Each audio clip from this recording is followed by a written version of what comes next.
Welcome back, everyone, to the Queen of TV channel. Now, before we get into our intro, let's talk about some quick things first. First, please watch the video to the very end and do not forget to like, comment, and subscribe. Second, there will be cussing and profanity. If that's not your cup of tea, then this channel's not for you. And lastly, I'll be giving my honest opinion about the episode and the show as a whole. So without further ado, let's get right into it. Welcome, everyone. I'm your host, the Queen herself, and you are the Prince and Princesses. Why? You're either a subscriber or you are a viewer. Either way, welcome. Today, we'll be talking about Season 3 of H2O, Just Add Water, Episode 6. Secrets and Lies. And this is the episode we finally meet our actual villain of the season. Well, one of our villains, one half of them. So we start off this episode with Lewis taking the beaker full of water to school and testing out its strengths. His science teacher ends up catching him. She assumes that it is his project, which is worth 60% of his grade. Um, That's not where the episode started off, but I'm going to do this thing where I kind of like focus on one plot and I'll focus on the next. So we'll wait on plot one. We're going to talk about plot two. So Cleo walks in on the opportune time and brings up that her and Lewis are supposed to be at history class. She confronts Lewis as to why he did that at the school. Once they get to her house, he says that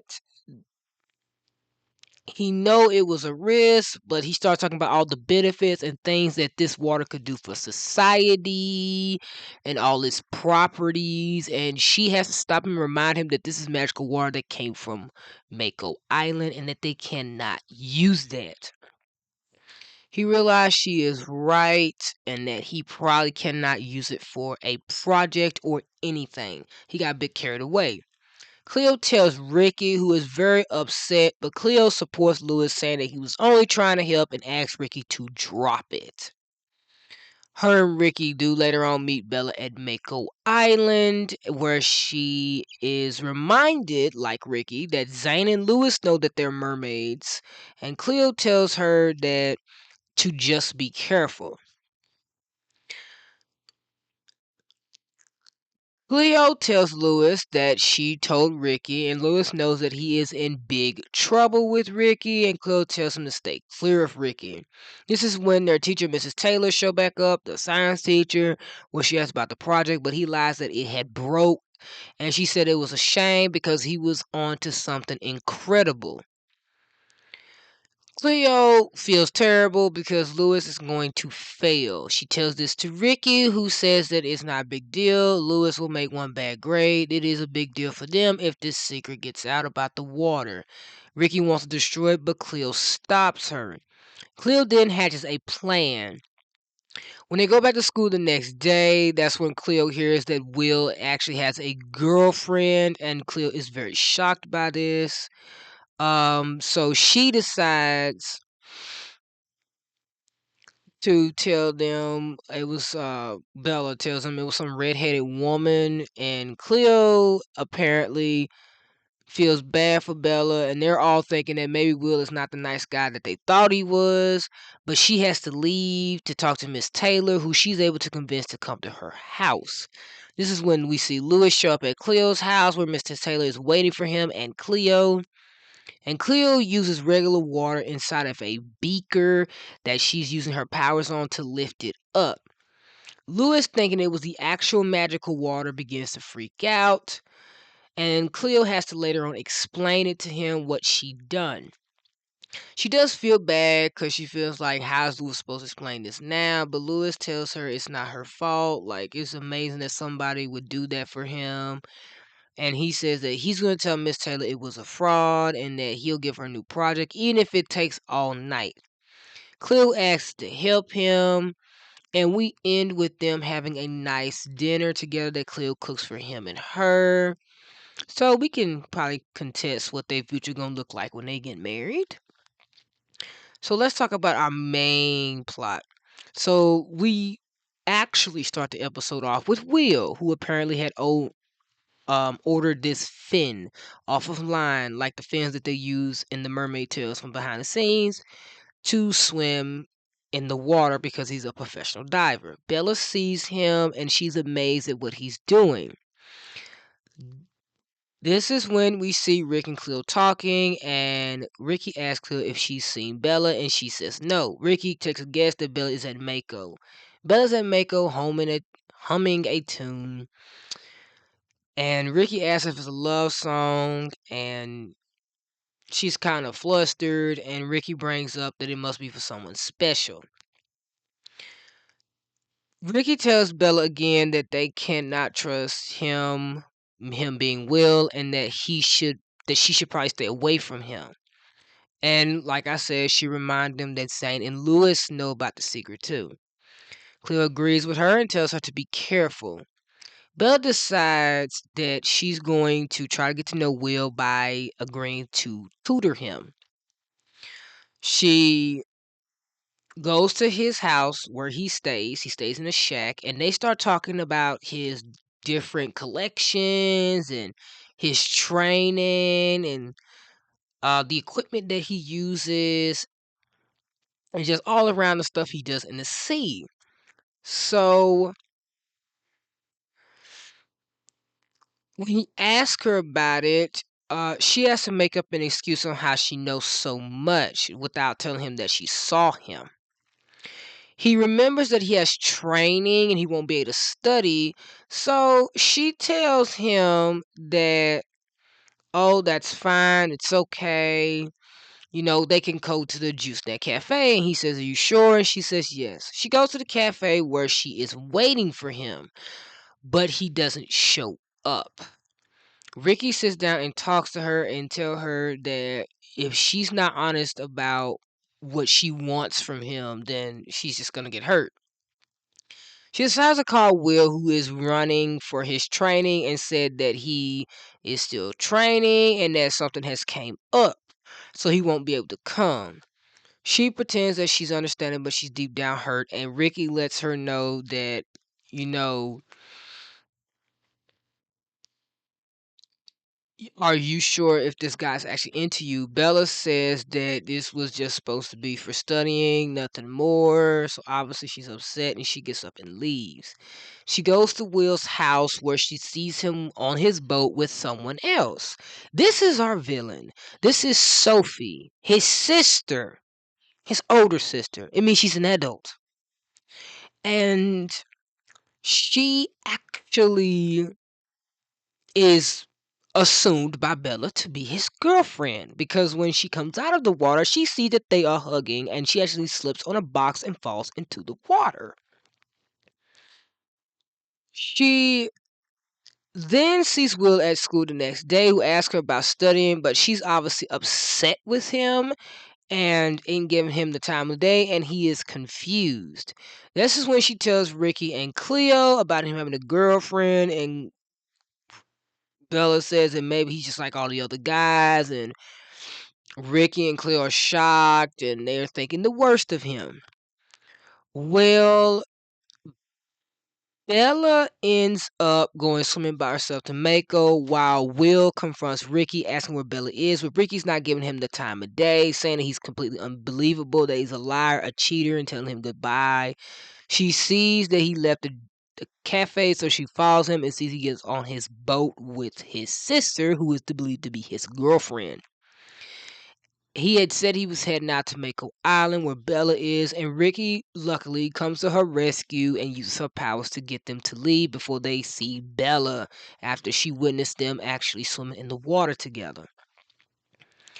So when they get to the Juice Snack Cafe, Bella sees them together and decides to go confront Will. Rikki tries to stop her, but she doesn't listen to Rikki.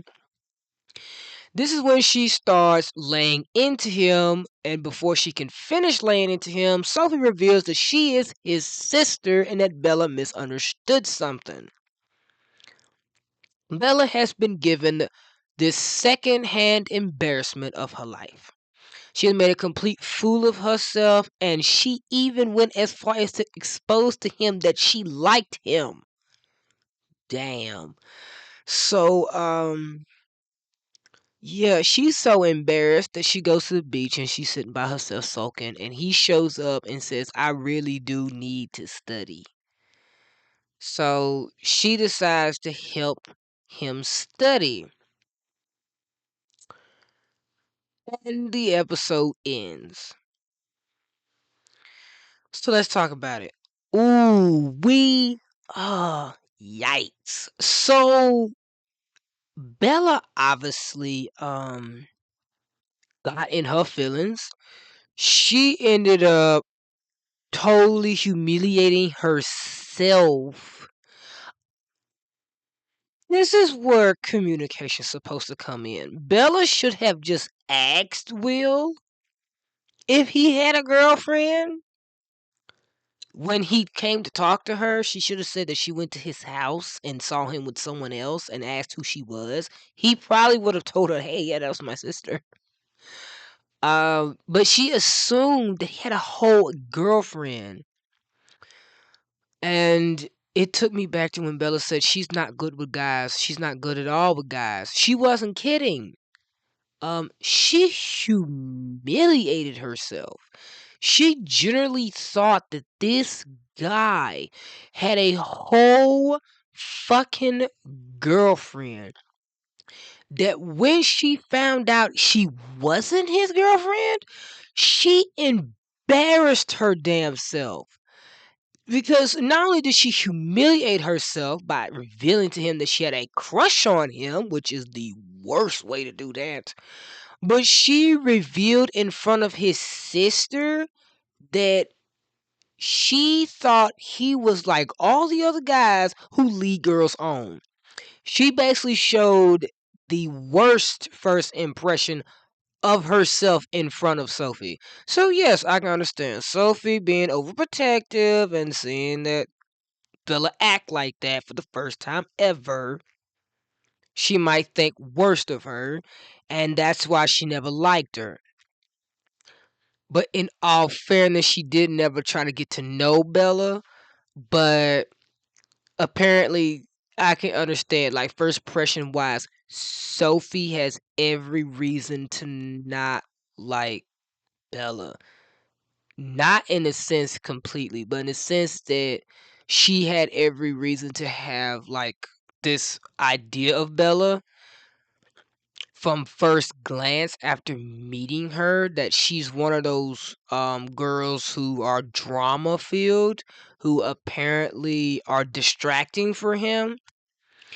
Does that make her right in what she was doing to Will and how she acted towards Bella? Absolutely not, but I can understand why she thought Bella was a problem. Also, I feel bad for poor Will in this because he wasn't doing nothing wrong. And because he didn't tell his whole life story or revealed his parents, or hell, even let her know that his sister was actually coming to town, because he told her something came up. He failed to mention his sister came to town. So she thought this fool was cheating. So yeah, she embarrassed herself. Now, for Rikki in this episode, um, Rikki, obviously, from Cleo's standpoint, Cleo stood up for Lewis and told Rikki to drop it. Rikki dropped it. Rikki was convinced not to destroy the magical water. And on top of that, Rikki was being a supportive friend of Bella. So I can say that Rikki was alright in this episode. Because I can understand why she got mad at Lewis. I don't know what the fuck Lewis was thinking. And then I can see why she wanted to destroy the tentacle water because, of course, they think the thing is dangerous. And lastly, she didn't trust Will to begin with. So Bella saying badly of Will, I can understand she's a ride or die. She's going to take care of her friends. My thing is, she tried to stop Bella from embarrassing herself because I think maybe Rikki realized that maybe they weren't a couple. And that's why she tried to stop her. So, yeah. I'm glad that Cleo is, doing what she still do, which is like support Lewis, and even though she sometimes is using her powers to do so, she put herself at risk just so he could get a damn A. Like, oh my god, I couldn't do it. It couldn't have been me. There's no way I'm gonna do this. How did Lewis forget he had a project that was due the next day that's 60% of his damn grade? How does that happen? But yeah. And that little scene where she done cooked him some food and she bring that food to him and she give him that food and he's like, "Oh, you the best." Like, it's not even dark. It is still in the afternoon. So I mean, hey, look, they pushing this romance. Like, ever since the Valentine's Day episode, they've been pushing this romance. This is the second time that Lewis and Cleo did something romantic. And damn, Cleo must have learned how to cook at some fucking point. She bringing this man some dinner. Shit, she better than me. I still ain't learned how to cook that well. Shit, I can cook, but I can't cook everything. Zane wasn't in this episode. Hmm. Wonder where he was at when all this was happening. So, not that much happened. Not that much happened. This was basically more focused on Bella and Will. Now that Bella has finally exposed her feelings for Will, it's obvious she let her feelings drive her. Um, at least Will knows. I don't think Sophie's gonna let them be together because Will dating is a distraction. She can't make her money, obviously. She need to get a damn job. And then there's the whole thing with Lewis and Cleo, which was very pleasant. That's just more of Cleo supporting her boyfriend. We're just seeing Cleo support Lewis in his adventures. And with Bella and Will, we're seeing them finally come to terms with what are they supposed to be. Are they friends? Are they more than friends? Do they like each other? Do they don't like each other? So really not much in this episode. This is just like a filler episode. Because Rikki didn't do as much in this episode. Bella and Will, we obviously been on this roller coaster with them where we're in a stage of the will they won't they type relationship. While we're seeing Lewis and Cleo act like a husband and a damn wife. I don't care what none of y'all say. I mean, hell, at this point, they're 18. They've been together for what? On and off for 3 years? Child, they might as well get married. I it would have made more sense if they got married. Because it's not like it's coming out of nowhere. It makes sense. Let them get married. But then again, this was a channel for children, so they didn't want to go that far. But then when I think about it, didn't they have a wedding in Steven Universe and that was for children? Then they had a wedding in Girl Meets World and that was for children?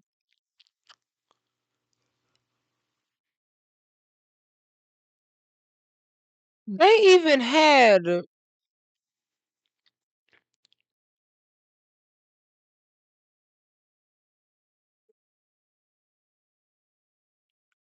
I think there's another TV show that was for kids where they had two people get married.